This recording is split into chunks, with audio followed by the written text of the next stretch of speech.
Vamos a buscar en nuestras Biblias, en la epístola a los Hebreos, capítulo 8. De hecho, vamos a estar viendo algunos versículos del capítulo 8, del capítulo 9 y del capítulo 10.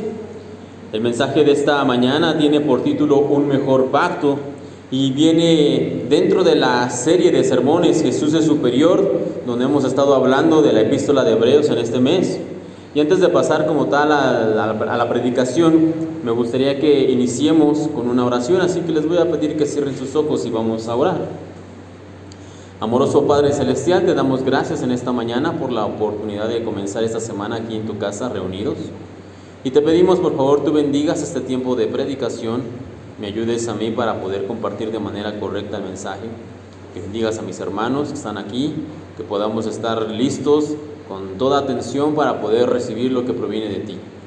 En tus manos nos encomendamos, yo te pido tu ayuda para que me utilices por favor de una manera correcta como un instrumento afilado y que nosotros todos podamos ser bendecidos. Te pido esto por favor, Señor, en el nombre de tu Santo Hijo, el Señor Cristo Jesús. Amén.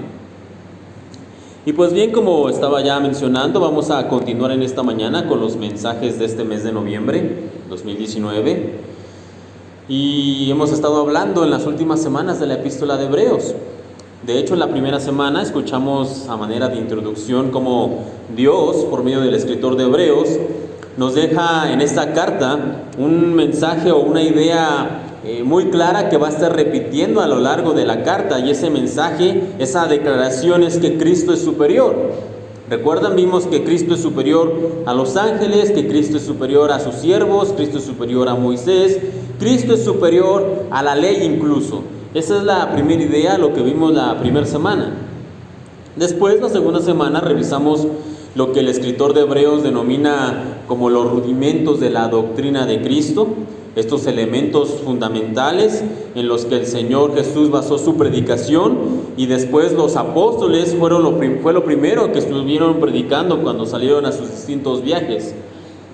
No obstante, como fundamentos, como su nombre lo dice, rudimentos, solamente son el principio, solamente son la base de donde se va a partir para generar después una construcción mayor. Y por esa razón el Señor nos exhorta en esta carta de Hebreos a no quedarnos estancados en los rudimentos, sino que tenemos que continuar creciendo, tenemos que buscar esa madurez espiritual que el Señor quiere darnos, pero para ello tenemos que esforzarnos, tenemos que crecer y tenemos que dejar atrás ya los rudimentos de la doctrina de Cristo. Eso fue la segunda semana. Después, la tercera semana, escuchamos ya una comparativa que hace el escritor de Hebreos entre los dos sacerdocios que se establecen en la Biblia en el Antiguo Testamento. Uno de ellos es el sacerdocio según el orden de Leví, o el sacerdocio de la tribu de Leví, y es ese sacerdocio que leíamos la semana anterior, que el Señor dio a los levitas, porque ellos habían resguardado el nombre del Señor. Después de esa situación de la adoración del becerro de oro, les es entregado a los levitas el servicio del sacerdocio en el templo, y ellos eran los encargados de todo lo que conllevaba el mantenimiento, los sacrificios y todos estos asuntos. Ese por un lado. Y por otro lado, hace la comparativa el escritor de Hebreos del sacerdocio según el orden de Melquisedec. Este sacerdote, este rey y sacerdote llamado Melquisedec, que aparece en Génesis una sola ocasión, y por el cual Cristo también es llamado nuestro sumo sacerdote, porque la Biblia nos enseña que Él es sacerdote no según el orden de Leví, sino según el orden de Melquisedec, que el Señor Jesús es un sacerdote de un sacerdocio más elevado y mucho más perfecto. Esa es la comparativa que hace el escritor de Hebreos, y es lo que hablábamos la semana anterior.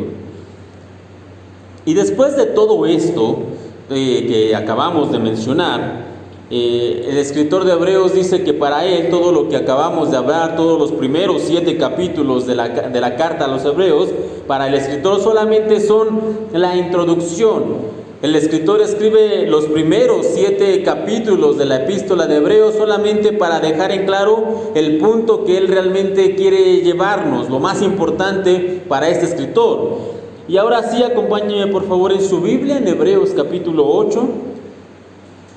Esta, podríamos decir, es realmente la parte donde inicia la carta. Todo lo anterior, todo lo que vimos, lo que hablamos, los primeros 7 capítulos de esta carta, solamente son la introducción, solamente son un comentario de lo que el escritor y el Señor en constancia quiere llevarnos hacia este punto. Hebreos capítulo 8, vamos a leer el versículo 1, el versículo 2 y de ahí nos saltamos al versículo 6. Y la palabra del Señor dice de esta manera: ahora bien, el punto principal de lo que venimos diciendo es que tenemos tal sumo sacerdote, el cual se sentó a la diestra del trono de la majestad en los cielos, ministro del santuario y de aquel verdadero tabernáculo que levantó el Señor y no el hombre. Versículo 6. Pero ahora, tanto mejor ministerio es el suyo, cuanto es mediador de un mejor pacto, establecido sobre mejores promesas.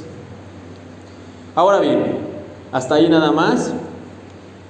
Debemos recordar que esta carta, que se llama Hebreos, fue dirigida originalmente para un grupo de judíos que leyeron esta carta en primera instancia.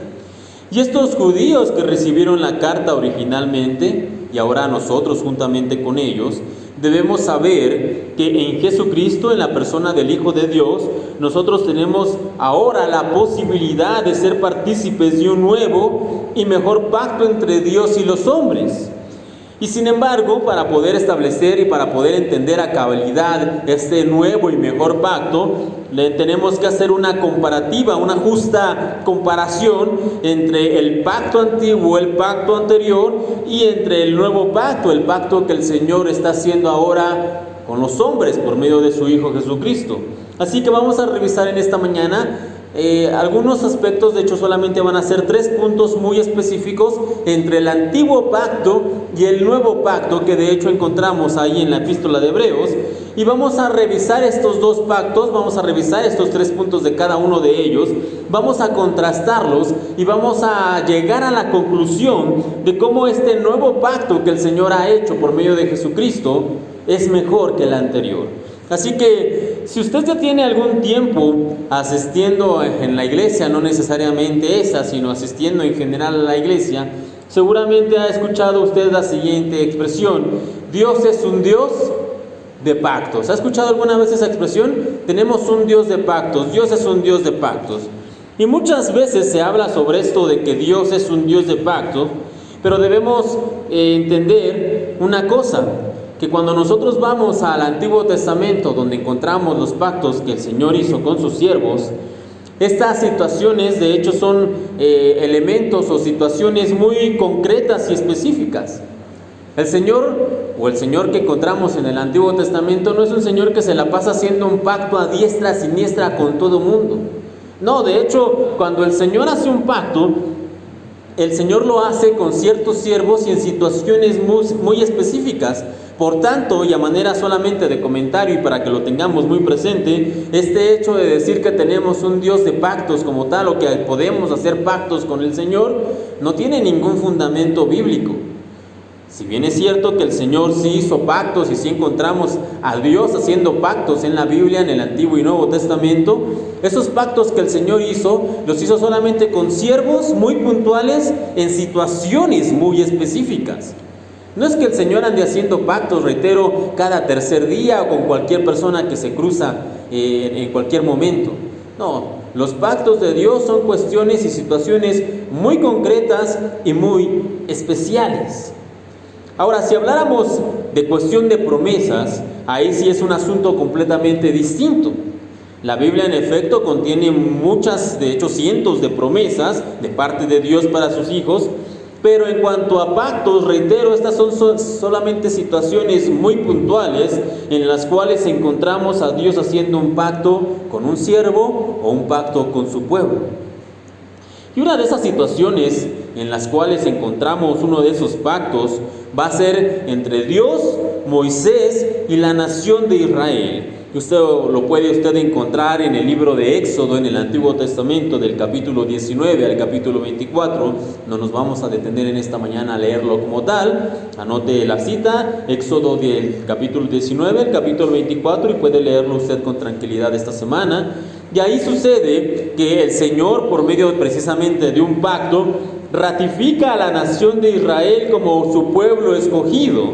Y también va a establecer en ese mismo pacto un sistema de sacerdocio y de sacrificios representado en lo que se conoce como el tabernáculo en el desierto y en el servicio de los sacerdotes levitas. Reitero, usted puede leer esto en Éxodo. Y el tabernáculo del desierto, que después con los años se va a convertir en el templo de piedra que se estableció en la ciudad de Jerusalén, se componía básicamente de 3 elementos. Seguramente usted lo ha leído o recuerde nuestra clase que tuvimos acerca del tabernáculo del desierto, pero a manera general el tabernáculo se compone de estos 3 elementos. El primero es el atrio, es decir, el lugar más amplio. En ese lugar pues podían entrar básicamente todos los judíos para poder estar en el templo. Después el lugar santo y finalmente en la parte más central, en la parte también más pequeña, estaba el lugar santísimo. Ahora bien, como les decía, en el atrio estaba permitida la entrada a cualquier persona de la nación de Israel. Era un lugar de reunión y era el lugar también donde se realizaban los sacrificios diarios al Señor. No obstante, para cualquier judío, cualquier israelita que no perteneciera a la tribu de Leví, es decir, que no fuera un levita, ese lugar, el atrio, era el lugar máximo del templo donde podía aspirar a llegar. No podía ir más allá, no podía meter más adentro del templo su ser. ¿Por qué? Porque no era levita, solamente podía llegar como máximo hasta el atrio del templo. Después nos encontramos con el lugar santo. Y ahora acompáñenme por favor en su Biblia, en Hebreos, pero en el capítulo 9, usted debe tenerlo ahí, Hebreos 9. Ahí nos da una breve descripción del siguiente lugar, el siguiente espacio dentro del templo, o del tabernáculo en este caso, y es lo que se conoce como el lugar santo. Y la Biblia nos dice así, porque el tabernáculo estaba dispuesto así. En la primera parte, llamado el lugar santo, estaba el candelabro, la mesa y los panes de la proposición. Aquí de manera muy rápida, el escritor de Hebreos nos hace un resumen de dónde estaba o de cómo estaba compuesto el lugar santo y de cuáles eran los elementos que estaban ahí apostados. Y no vamos a entrar en detalles sobre la composición de los elementos del templo, no vamos a hablar acerca del tabernáculo, ni de sus simbolismos, ni de la mesa de los panes, no vamos a hablar como tal, nada de eso. Pero en este lugar santo solo podían entrar los sacerdotes, es decir, los levitas. Y esto lo podían hacer solamente por turnos, porque no podían estar ahí adentro todos. Se dividían en un calendario los levitas, y cada cambio de mes a cierta parte, a cierta familia, a ciertos levitas les correspondía servir dentro del templo. Así que si usted era levita, eso no significaba que usted tenía que servir en el templo diariamente. Muy posiblemente, por poner un ejemplo, a usted le tocaba servir en el mes de enero, pero como los levitas eran tantos y tan grande número, que en un sistema de calendarización y de rotación a usted le tocaba volver a servir posiblemente hasta enero del siguiente año.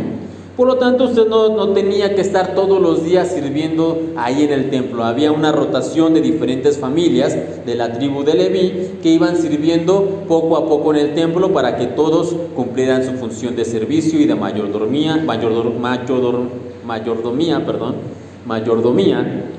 en el tabernáculo del desierto. Y finalmente, en el centro del tabernáculo se encontraba lo que se conoce como el lugar santísimo. Y ahí mismo en Hebreos 9 también nos hace una breve descripción el escritor acerca de este lugar. Permítame leer, dice: tras el segundo velo estaba la parte del tabernáculo llamada el lugar santísimo, el cual tenía un incensario de oro y el arca del pacto cubierta de oro por todas partes, en la que estaba una urna de oro que contenía el maná, la vara de Aarón que reverdeció y las tablas del pacto, y sobre ella los querubines de gloria que cubrían el propiciatorio. Ahora, una vez más, el escritor de Hebreos hace una rápida descripción de lo que se encontraba en el lugar santísimo, y la entrada al lugar santísimo era una tarea exclusiva del sumo sacerdote, es decir, el sacerdote de más alto rango en el servicio del tabernáculo. Y aún este sumo sacerdote no podía entrar a ese lugar, al lugar santísimo, cuando él deseara. Él no podía hacer eso. El acceso a esta zona, al lugar santísimo, era permitido aún para el sumo sacerdote solamente una vez al año. Y no podía entrar simplemente porque él quisiera. Una vez al año podía entrar, y antes de eso él tenía que cumplir varios requisitos previos para poder entrar al lugar santísimo, para poder ministrar al pueblo.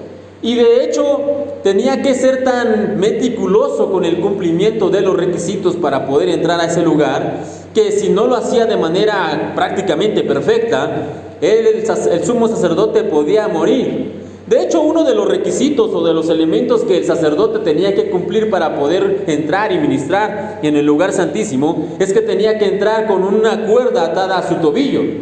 ¿Y esto por qué? Bueno, esto se daba porque si el sacerdote, en este caso el sumo sacerdote, entraba y no había cumplido con todos los elementos necesarios y moría, la única manera de que lo podían sacar, ¿cómo creen que era? Pues jalando la cuerda atada a su tobillo para sacar básicamente el cadáver. Así que no era algo de broma, no era algo que se tomara a la ligera. Entrar al lugar santo y entrar ahora más al lugar santísimo era algo con mucha responsabilidad para los levitas. Ahora bien, además de este primer punto, podemos decir o podemos ver, por lo que acabamos de comentar, que este antiguo pacto tenía un acceso restringido y limitado. Por un lado restringido, ¿por qué? Porque para todo aquel que no fuera levita, pues la máxima entrada o el máximo lugar donde podía aspirar a entrar era el atrio. Por eso es que era restringido. ¿Y limitado en qué sentido? Bueno, limitado era aún para los mismos levitas, porque aunque ellos podían servir y aunque ellos podían pasar hasta el lugar santo, pues no podían hacerlo cuando ellos quisieran. Tenían un servicio limitado por un sistema de rotación de servicio precisamente. Ahora sí, pasando al siguiente punto, además de esto que acabamos de comentar, el pacto anterior, el pacto antiguo, tenía un gran énfasis en todo lo que era el sistema de sacrificio y sobre todo en lo que era el derramamiento de sangre. Acompáñenme, permítame leerlo esto, se lo voy a leer en una versión más actual, la Nueva Traducción Viviente, que es una traducción más moderna y que ayuda muchas veces a comprender mejor la idea. Permítame leerlo. Y hablando precisamente de esta situación de la sangre dentro del sistema de sacrificios antiguo, dice lo siguiente: después de que Moisés había leído cada uno de los mandamientos de Dios a todo el pueblo, tomó la sangre de los becerros y las cabras junto con agua y roció tanto el libro de la ley de Dios como a todo el pueblo con ramas de hisopo y lana de color escarlata. Entonces dijo: esta sangre confirma el pacto que Dios ha hecho con ustedes. Aquí está hablando del pacto antiguo. Esta sangre confirma el pacto que Dios ha hecho con ustedes. De la misma manera roció con la sangre el tabernáculo y todo lo que se usaba para adorar a Dios. De hecho, según la ley de Moisés, casi todo se purificaba con sangre, porque sin derramamiento de sangre no hay perdón. Ahora bien, los sacrificios y la sangre derramada en ellos servía en ese momento para justificar los pecados del pueblo delante de Dios.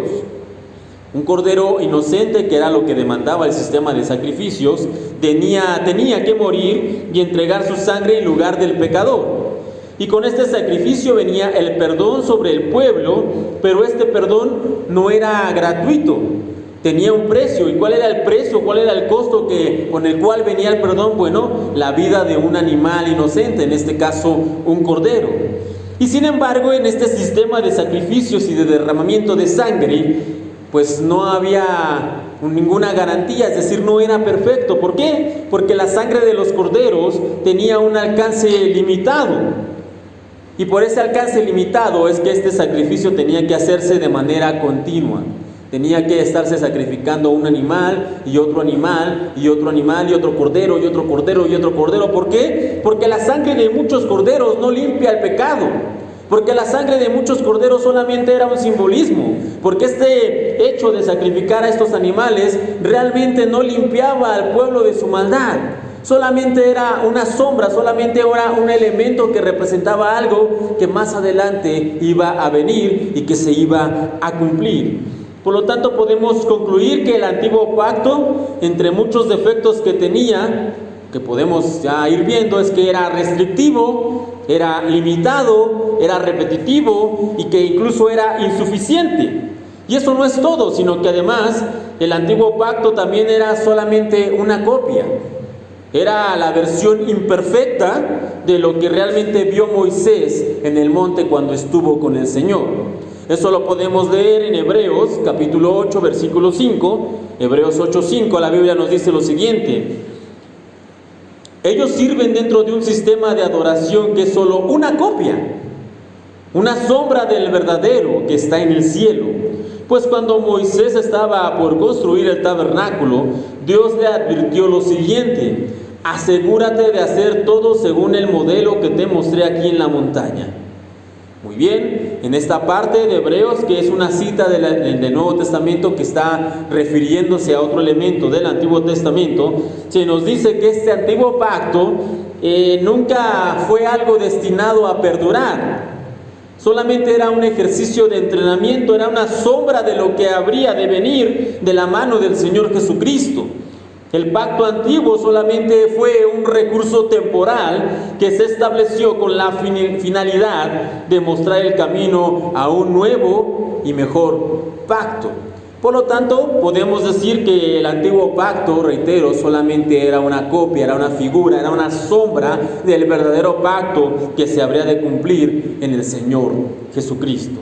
Así que estos son los tres elementos que podemos revisar. Era, por un lado, el antiguo pacto, un sistema limitado y restrictivo, solamente unos cuantos podían estar ahí. El antiguo pacto era un pacto que era reiterativo, tenía que hacerse constantes sacrificios de animales, porque la sangre de los corderos no limpia el pecado del pueblo. Y finalmente, reitero, el tercer punto es que el antiguo pacto solamente era una copia, una imagen, un simbolismo del verdadero pacto. Pero revisando esto, ahora pasemos a ver los puntos del nuevo y mejor pacto.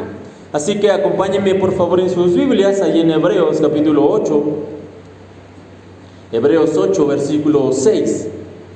La palabra de Dios dice lo siguiente: pero ahora a Jesús, nuestro sumo sacerdote, se le ha dado un ministerio que es muy superior al sacerdocio antiguo, porque Él es mediador a nuestro favor de un mejor pacto con Dios, basado en promesas mejores. Este nuevo pacto es más elevado, no solamente eso, sino que contiene mejores promesas, y no solamente eso, sino que de hecho es un pacto perfecto en todo sentido para los que tenemos fe y somos participantes en él por medio de la fe. Pero para cerciorarnos realmente de que esto es verdad, les decía, vamos a comparar ambos pactos, vamos a comparar los puntos que ya mencionamos del pacto antiguo, contrastándolos con el nuevo pacto establecido por medio del Señor Jesucristo. Y mientras que el antiguo pacto, les decía, es solamente una sombra, el nuevo pacto es quien proyecta esa sombra, es lo real, es lo verdadero. Hebreos 9:11 nos dice de esta manera: pero estando ya presente Cristo, sumo sacerdote de los bienes venideros, por el más amplio y más perfecto tabernáculo, no hecho de manos, es decir, no de esta creación. Ahora bien, como les decía, Moisés construyó el tabernáculo en el desierto, basado en las instrucciones dadas por Dios y en la gloria que vio en el monte.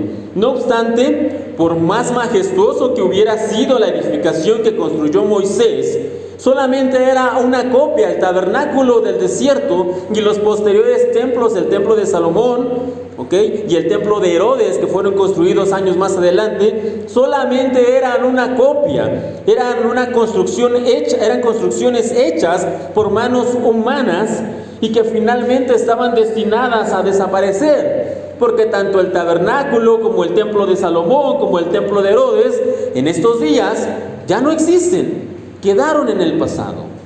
De hecho, la Biblia nos cuenta un ejemplo que podemos ver sobre esto. Nos dice que después de que Moisés bajó del monte, después de estar hablando con Dios, el rostro de Moisés brillaba por haber estado con Dios tanto tiempo. Y tanto era el brillo del rostro de Moisés que este siervo optó por cubrirlo con un velo para que la gente no viera ese brillo. Y sin embargo, ese brillo no fue permanente. Así como tampoco el tabernáculo y los templos estaban destinados a ser algo permanente, el brillo de Moisés no era permanente, se desvaneció con el tiempo.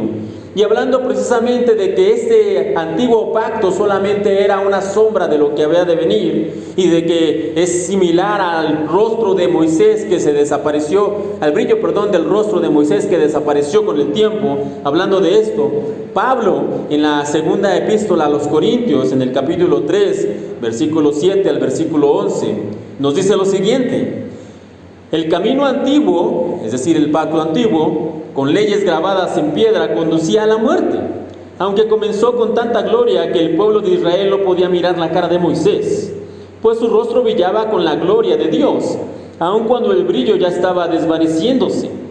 ¿No deberíamos esperar mayor gloria dentro del nuevo camino ahora que el Espíritu Santo da vida? Si el antiguo camino que trae condenación era glorioso, ¿cuánto más glorioso es el nuevo camino que nos hace justos ante Dios? De hecho, aquella primera gloria no era para nada gloriosa comparada con la gloria sobreabundante del nuevo camino. Así que si el antiguo camino que ha sido reemplazado era glorioso, ¿cuánto más glorioso es el nuevo que permanece para siempre? Aquí Pablo nos está diciendo precisamente esto: el antiguo pacto, el pacto hecho con Moisés, el pacto del cual vino Moisés y su rostro brillaba, esto solamente era una sombra, una copia de algo que Moisés vio. Ese no era el original, y sin embargo era glorioso. Pero ahora se ha cumplido lo verdadero, ahora ha llegado el pacto original, el mejor pacto por medio de Jesucristo. Y si el antiguo pacto era glorioso, este nuevo pacto es más glorioso y permanece para siempre, no como aquel que ya no existe más. Así que el antiguo pacto, reitero, era solamente una sombra, una figura del pacto perfecto que Dios tiene preparado o tenía preparado para nosotros. Esto por un lado. Segundo punto, mencionamos que el antiguo pacto estaba basado en un sistema de sacrificios y de derramamiento de sangre, y sin embargo este sistema, con todo lo que contenía, era insuficiente. ¿Por qué? Porque la sangre de los corderos no puede quitar el pecado. De hecho, ahí donde estamos en Hebreos, ahí donde usted debe tener su Biblia, en el capítulo 10, en el versículo 1 y el versículo 4, solamente esos dos vamos a leer. Siga con su vista, dice lo siguiente: porque la ley, teniendo la sombra de los bienes venideros, no la imagen misma de las cosas, nunca puede, por los mismos sacrificios que se ofrecen continuamente cada año, hacer perfectos a los que se acercan. Versículo 4: porque la sangre de los toros y de los machos cabríos no puede quitar el pecado. Pero ahora, el nuevo pacto que se ha establecido también demanda un sacrificio, también demanda derramamiento de sangre. Pero en esta ocasión no es de una manera reiterada, es decir, no es que se va a estar sacrificando un cordero una vez tras otra, no. Este nuevo pacto demanda un solo sacrificio para siempre, y no solamente de un cordero cualquiera, sino que es el sacrificio del Cordero de Dios que quita el pecado del mundo. La Biblia nos dice en Hebreos capítulo 9, versículo 24 lo siguiente: porque no entró Cristo en el santuario hecho de manos, figura del verdadero, hablando de que el antiguo pacto solamente era una copia, una figura, sino en el cielo mismo, para presentarse ahora por nosotros ante Dios, y no para ofrecerse muchas veces, como entra el sumo sacerdote en el lugar santísimo cada año con sangre ajena. De otra manera le hubiera sido necesario padecer muchas veces desde el principio del mundo.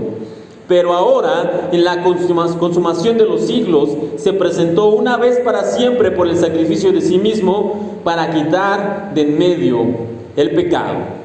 Fue Cristo en la cruz del Calvario, donde Él entregó su propia sangre como un sacrificio para el perdón de nuestros pecados, y con un solo sacrificio, una vez y para siempre, nos hizo partícipes de la familia de Dios cuando creemos en Él y lo confesamos como el Señor y Salvador. Así que mientras el antiguo pacto demandaba un sistema de sacrificios continuos, este nuevo pacto es solamente un único sacrificio. El antiguo pacto demandaba el sacrificio de corderos. El nuevo pacto fue el sacrificio de un solo cordero, el cordero perfecto, el Hijo de Dios.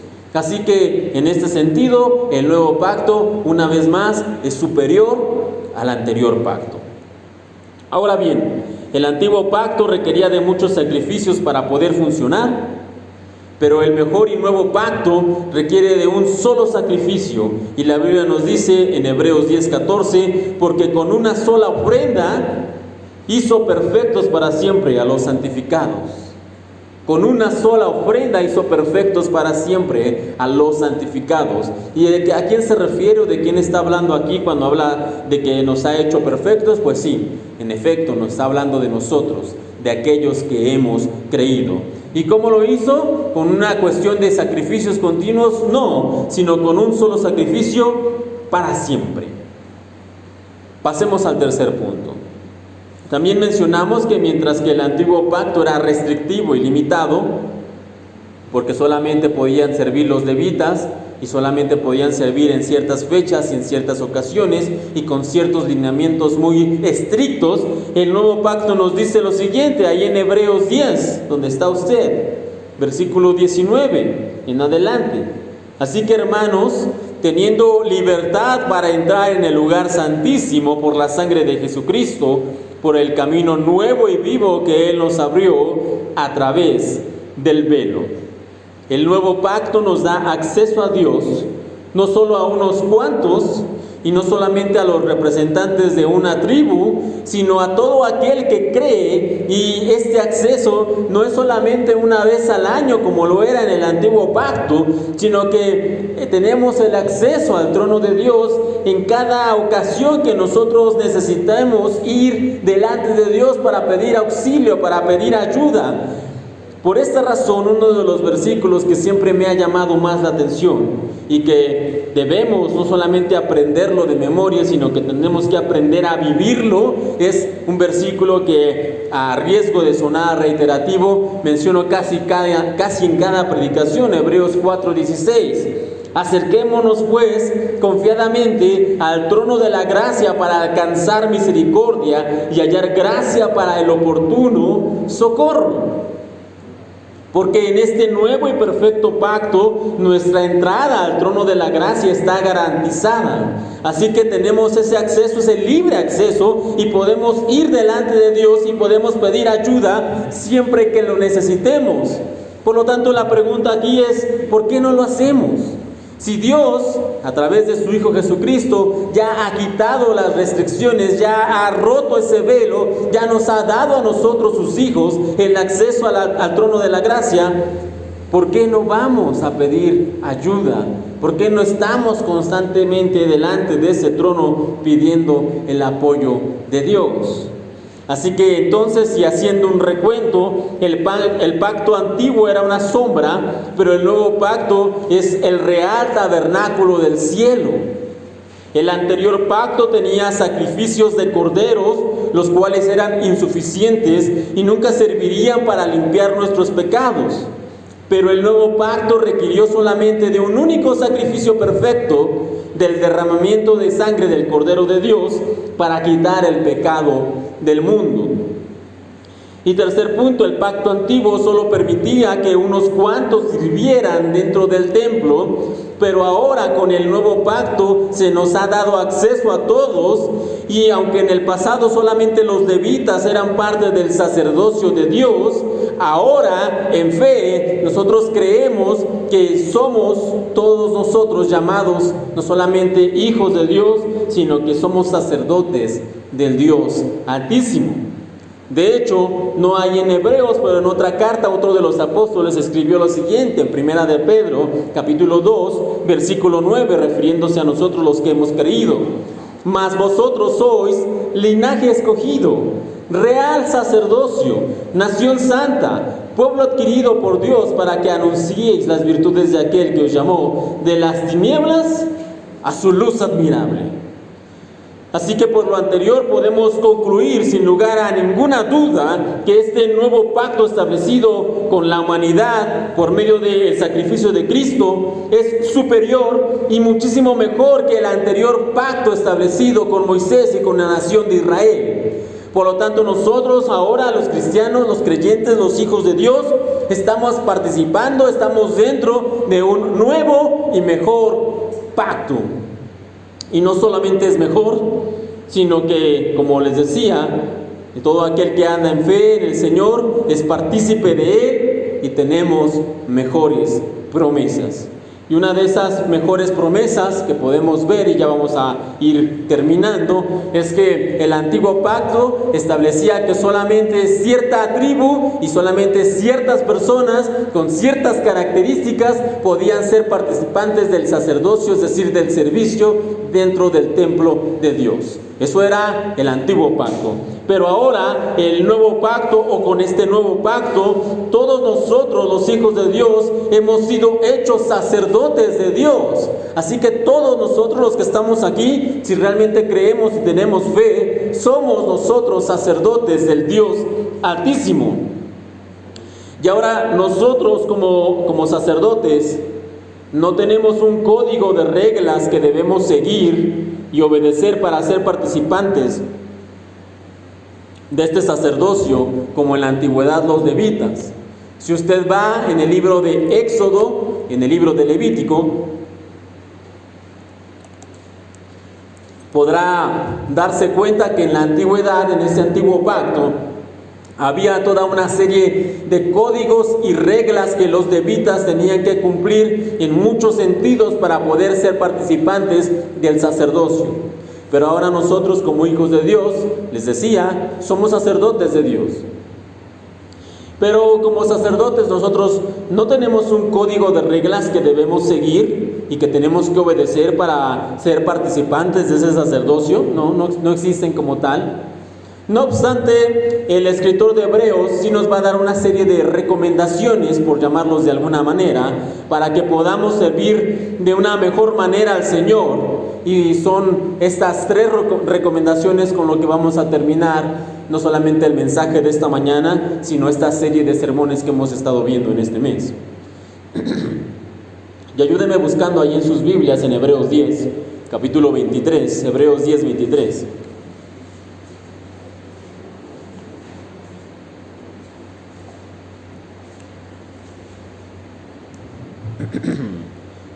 Son 3 las recomendaciones que nos va a dar el escritor de Hebreos para que nosotros podamos tener un mejor sacerdocio delante de Dios. Y la primera es la siguiente, Hebreos 10:23, y dice: mantengamos firmes sin fluctuar la profesión de nuestra esperanza, porque fiel es el que prometió.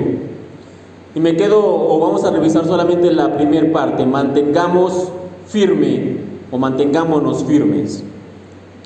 Y el camino de la fe es sin lugar a duda un camino difícil. Si usted ya tiene algún tiempo siguiendo al Señor, me podrá dar la razón. Es un camino pues difícil de transitar. ¿Por qué? Porque existen sacrificios que se deben de hacer, hay pruebas, hay dificultades que debemos atravesar como hijos de Dios. Y por ese motivo la primera recomendación que se nos hace en este sacerdocio es que debemos mantenernos firmes. A pesar de la prueba, debemos mantenernos firmes. Cuando la situación sea muy difícil, muy complicada, tenemos que mantenernos firmes. Cuando la promesa aún no llega o ha tardado en llegar, posiblemente años, tenemos que mantenernos firmes.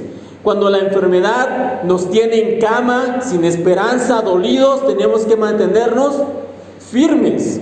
Cuando todo parece perdido y no tenemos ya ninguna opción de salida, aparentemente tenemos que mantenernos firmes. Y ahora bien, esta postura de mantenernos firmes en el Señor no es algo que se dé por nuestras fuerzas o por nuestra buena voluntad. No es una cuestión de obstinación o una demostración de nuestro heroico compromiso con Dios. Para nada.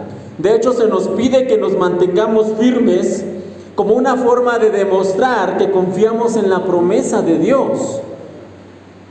Como leíamos ahí en Hebreos 10:23, mantengámonos firmes sin fluctuar la profesión de nuestra esperanza, porque somos muy buenos creyentes, dice ahí. No, mantengámonos firmes, ¿por qué? Porque nosotros sí somos de los que nos comprometemos. No, tampoco dice eso. ¿Qué dice ahí la Biblia en Hebreos 10:23? Mantengámonos firmes sin fluctuar la profesión de nuestra esperanza. ¿Por qué?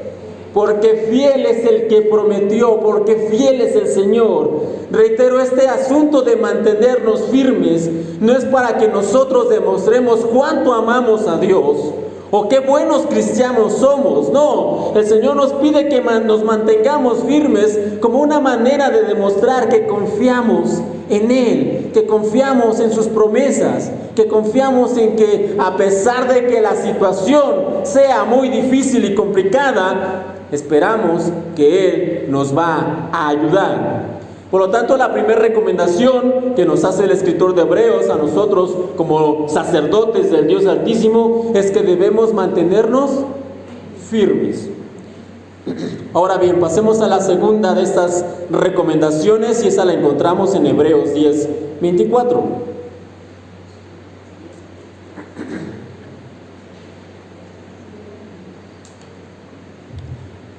Hebreos 10:24 nos dice: y considerémonos unos a otros para estimularnos al amor y a las buenas obras. Y creo en esta mañana que de hecho está de más mencionar que somos llamados a las buenas obras, ¿sí? Pero no como un medio de salvación. Eso lo hemos hablado ya anteriormente y lo hemos dejado bien claro. Nadie es salvo ni justificado delante de Dios por medio de las buenas obras, nadie. De hecho, la Biblia enseña claramente que la única manera en la cual nosotros podemos hallar salvación es por medio de la fe en el Hijo de Dios, por medio de la fe en el Señor Jesucristo. Somos salvos solamente por gracia, es el único y exclusivo medio, somos salvos por gracia. Y nuestra liberación del pecado es algo que proviene de Dios, no de nosotros ni de nuestra buena voluntad o de nuestras buenas acciones.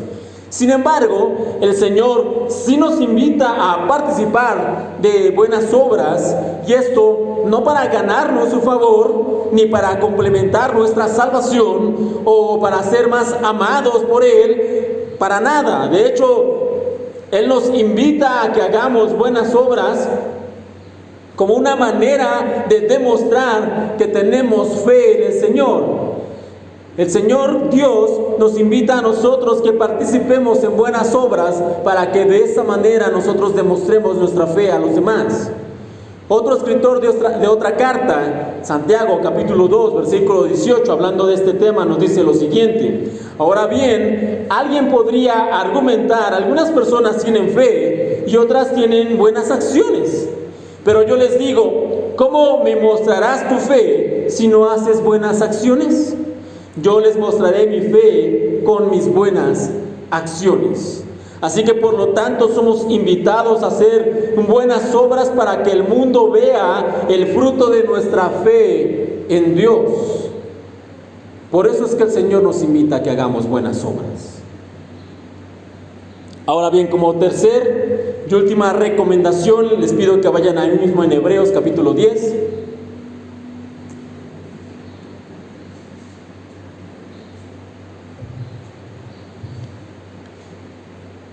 Hebreos capítulo 10, versículo 25, esta es la tercera y última recomendación que nos va a hacer el escritor de Hebreos, y esta es más conocida de hecho que las anteriores, y dice de esta manera: no dejando de congregarnos como algunos tienen por costumbre, sino exhortándonos, y tanto más cuando veis que aquel día se acerca. Como comentaba, la tercera y última recomendación que nos hace el escritor de Hebreos es la de permanecer constantes en el hecho de reunirnos con hermanos que compartan nuestra fe. Y aquí quiero hacer una aclaración muy importante. Este versículo no habla para nada del hecho de venir a la iglesia. Aunque Hebreos 10:25 es un texto que regularmente se utiliza para exhortar a las personas a que vengan con regularidad a la iglesia, tenemos que entender que cuando este texto fue escrito, Hebreos 10:25, la iglesia como tal, lo que nosotros conocemos como la iglesia, este edificio moderno, esta institución de la iglesia, ni siquiera existía. No existía la iglesia como la conocemos o como la concebimos hoy en día. Por lo tanto, cuando el escritor de Hebreos dice no dejando de congregarnos, no se está refiriendo al hecho de que tenemos que venir constantemente a la iglesia. No está hablando de eso. ¿Por qué? Porque en ese entonces ni siquiera había iglesias. No dejando de congregarnos, no es una recomendación de que no dejemos de venir a la iglesia. No se trata de eso. No se trata de que Dios tiene en el cielo una lista de asistencia donde cada domingo le dice a sus ángeles: Gabriel, llénele así en pasa lista, a ver quién fue y quién no fue, y a qué hora llegó, y les anotas los horarios, porque les vamos a descontar si llegan tarde, si llegan 5, 10, 15 minutos. Tienen tolerancia de 15 minutos. Si el culto inicia 11:15, 11:30 es la tolerancia. Después de eso, aunque lleguen, les falta. No, eso no existe. Dios no tiene una lista de asistencia. De hecho, podemos venir a la iglesia cada domingo como congregantes de una iglesia y jamás experimentar un verdadero cambio en nuestras vidas. Seguir siendo enojones, seguir siendo groseros, seguir siendo una persona mal hablada, seguir siendo ladrones, seguir siendo deshonestos, y aún así seguir yendo todos los domingos a la iglesia, porque la Biblia dice que no debo dejar de congregarme. No, puedo ir a la iglesia cada domingo y no experimentar ningún cambio de vida. Puedo ir a la iglesia cada domingo y finalmente no conocer jamás a Dios. Ahora bien, lo que realmente nos está diciendo aquí el escritor de Hebreos en esta tercera recomendación, no dejando de congregarnos, él nos está hablando de la importancia de reunirnos y de hacernos rodear de personas que tengan la misma fe, el mismo propósito y el mismo llamado. Eso es lo que está hablando aquí el escritor de Hebreos. Y para eso, para reunirnos con personas que tengan la misma fe, el mismo propósito y el mismo llamado, no necesitamos de un edificio como este llamado iglesia. De hecho, podríamos hacerlo en una casa, podríamos hacerlo en un parque, podríamos hacerlo en una carpa, podríamos hacerlo aquí afuera en la calle. Si no estamos violando ninguna ley, digamos, podríamos hacerlo. Sin embargo, aquí entra un problema, y es que el hecho para muchas personas de saber de que este edificio como tal no es la iglesia, sino que la iglesia es la reunión de la congregación de los santos, ha convertido o se ha utilizado como una excusa para la falta de compromiso y la informalidad. No, la iglesia es donde uno esté 2 o 3 reunidos, con eso basta, eso lo puedo hacer en mi casa, no tengo que ir a la iglesia. Aquí con mi familia, estamos aquí, entonamos 3 cantos, hacemos una lectura y aquí estamos reunidos como si estuviéramos en la iglesia. Mentira. Te levantaste 2 horas tarde y por eso no fuiste a la iglesia. No pongas pretextos. No digas que este domingo no fuimos a la iglesia, pero aquí cantamos coritos en la casa. No, reitero, el hecho de saber que el reunirse en un lugar puede, o más bien que la iglesia no es un edificio, sino es la reunión de los santos, se ha utilizado, y mucho más en estos tiempos, como una excusa para la informalidad y para la falta de compromiso. Hay mucha gente que dice: no, yo no voy a la iglesia, me queda muy lejos. Yo mejor enciendo aquí la computadora, pongo el culto de X iglesia y ahí estoy. Y de hecho hasta puedo enviar mi diezmo por medio de transferencia, por medio de tarjeta, por medio de PayPal, por medio de lo que sea. Yo estoy ahí congregando. ¿Se imagina que así hubieran conocido a sus esposas, algunos de ustedes, o sus esposos, por medio de la computadora? Y sí, efectivamente existen relaciones sentimentales por medio de la computadora, pero hay ciertos elementos que ninguna computadora puede sustituir. Hay ciertas circunstancias que ningún elemento electrónico, ninguna situación virtual pueden sustituir a una interacción física y cara a cara. Por lo tanto, reitero esta situación de conocer que la iglesia no es como tal un edificio, sino solamente la reunión y la congregación de los santos ha convertido a muchos creyentes en gente floja, en gente sin compromiso, en gente que realmente lo único que busca es hacer el mínimo esfuerzo posible. Es que la iglesia está muy lejos, es que el horario es muy temprano, es que son muchas horas estar ahí. Yo mejor lo hago en mi casa, mejor me reúno con unos amigos, me reúno con la familia, lo veo por internet, lo veo en la televisión, con eso basta. Y no estoy diciendo que esté mal, pero sí estoy diciendo que hace falta realmente poder venir a un lugar como este, a una iglesia. ¿Por qué? Porque si queremos rodearnos de personas que nos exhorten y nos inviten a creer en Dios, si lo que realmente buscamos es que podamos usar nuestros talentos para el Señor, si de verdad deseamos compartir tiempo con personas que contienen o que tienen nuestra misma fe, nuestro mismo propósito y nuestro mismo llamado, ¿cuál es el lugar ideal para poder encontrar todo eso en un solo sitio reunido? La iglesia, este lugar, el edificio. Y aunque reitero, la iglesia como tal no es el lugar, la estructura física, sino que somos cada uno de nosotros, y donde nosotros estemos reunidos, ahí será una iglesia, pues debemos también aprovechar, debemos también echar mano de que tenemos la facilidad de poder venir aquí, en este lugar, en esta iglesia. Les aseguro que si el día de mañana nos levantáramos con un titular como este que dijera algo similar, el presidente y toda la Cámara han ordenado la prohibición del culto libre.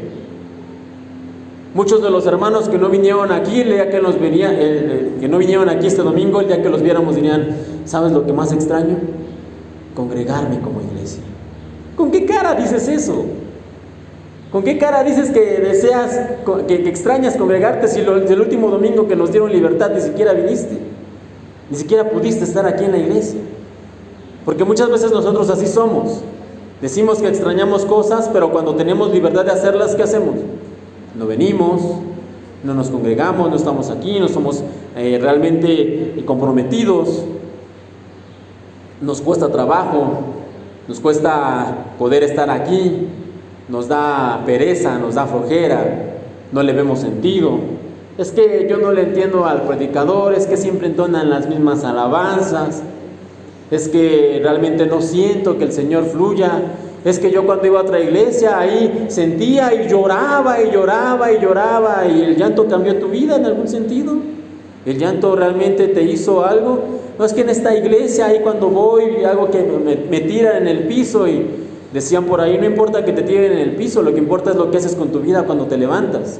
Porque si cuando te tiran y te levantas sigue siendo igual, no tiene ningún sentido ese show y ese espectáculo.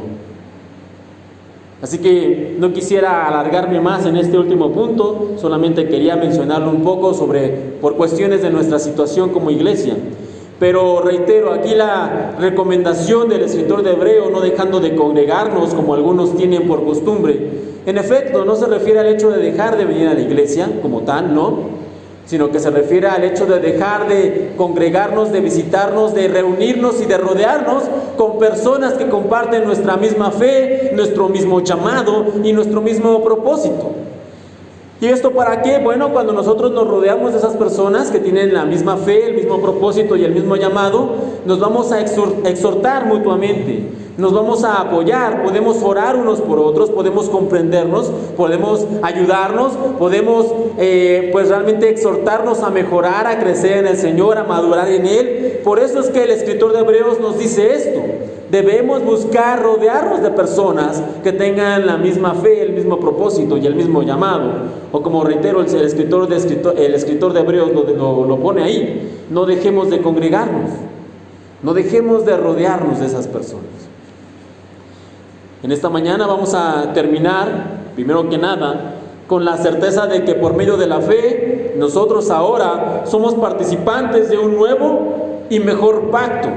Un pacto perfecto en donde somos establecidos ahora cada uno de nosotros, no solamente como hijos de Dios, no solamente como linaje escogido, sino también como un real sacerdocio para el Señor.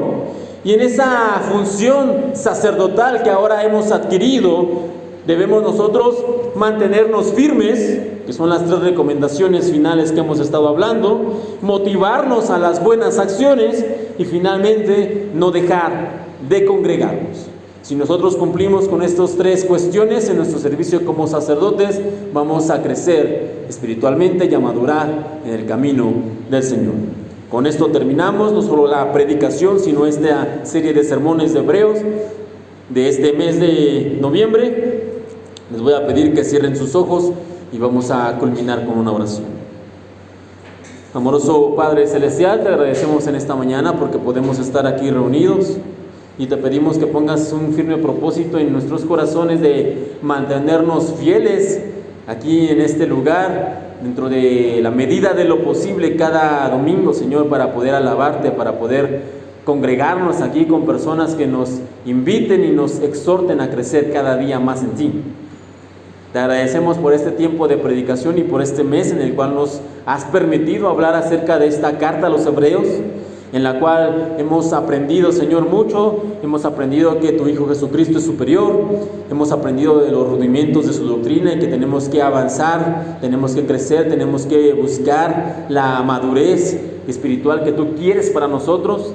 Hemos aprendido, Señor, también que tu Hijo Jesucristo es nuestro sumo sacerdote y es sumo sacerdote de un nuevo y mejor pacto, un pacto con mayores y mejores promesas, un pacto del cual nosotros ahora hemos sido partícipes y que ahora nosotros hemos sido instituidos como sacerdotes de ese nuevo pacto también. Y queremos, Señor, realmente mantenernos firmes, queremos, Señor, estar siempre motivados a las buenas acciones y queremos una vez más, Señor, te pedimos no dejar de congregarnos, sino ser fieles y constantes a ti.